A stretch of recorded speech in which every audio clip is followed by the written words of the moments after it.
Hello friend, आपका स्वागत है। आज मैं वैद्युत रसायन का चैप्टर 2 पार्ट 1 करने जा रही हूँ। ठीक है, वैद्युत रासायनिक श्रेणी क्या है? ये क्वेश्चन बहुत ही ज्यादा इम्पोर्टेंट है, तो आप याद कर लेना। तो चलिए करते हैं।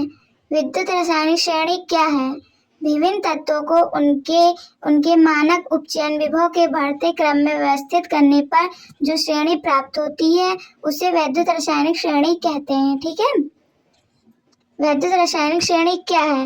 विभिन्न तत्वों को उनके मानक उपचयन विभव के बढ़ते क्रम में व्यवस्थित करने पर जो श्रेणी प्राप्त होती है उसे ही हम वैद्युत रासायनिक श्रेणी कहते हैं। ठीक है, चलिए हम आपको मास्टरमाइंड में दिखा दे रहे हैं ये क्वेश्चन कितनी बार आया है।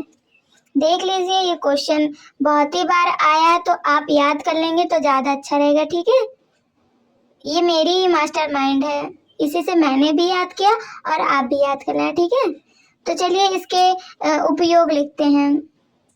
वैद्युत रासायनिक श्रेणी के अनुप्रयोग: धातु की क्रियाशीलता पता करने में। ठीक है, और विद्युत रासायनिक श्रेणी में जो तत्व जितना ऊपर होता है वह उतना ही अधिक क्रियाशील होता है। विद्युत रासायनिक श्रेणी में जो तत्व जितना ऊपर होता है वह उतना ही अधिक क्रियाशील होता है। Li से हो गया लिथियम, K से हो गया पोटेशियम, Ca से हो गया कैल्शियम, Na से हो गया सोडियम, MgO से हो गया मैंगनीज, Al से हो गया एल्यूमिनियम, Zn से हो गया जिंक और Cr से हो गया क्रोमिनियम। ठीक है, Fe से हो गया आयरन। मैंने इसे श्रृंखला वाइज इसलिए लिखा है जिसे जो तत्व जितना अधिक ऊपर है वह उतना ही अधिक क्रियाशील है। Fe नीचे है तो ये कम क्रियाशील है, लिथियम ऊपर है तो ये अधिक क्रियाशील है। ठीक है, आप इसको याद रखना। श्रेणी क्रम में है, मैंने श्रेणी क्रम आंसर भी यही है। ठीक है, आप एक बार पढ़ लीजिए इसको।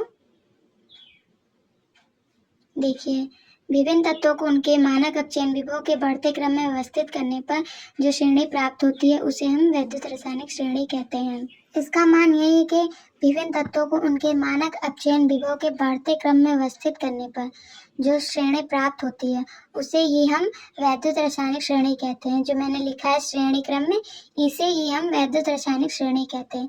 आप देख लीजिए, मैंने श्रेणी wise lithium, potassium, calcium, sodium, magnesium, aluminium सब लिख दिया है। मतलब जो जितना अधिक ऊपर है वो उतना अधिक क्रियाशील है। ठीक है, आशा करती हूँ आपको ये आंसर समझ में आया होगा। Thanks for watching.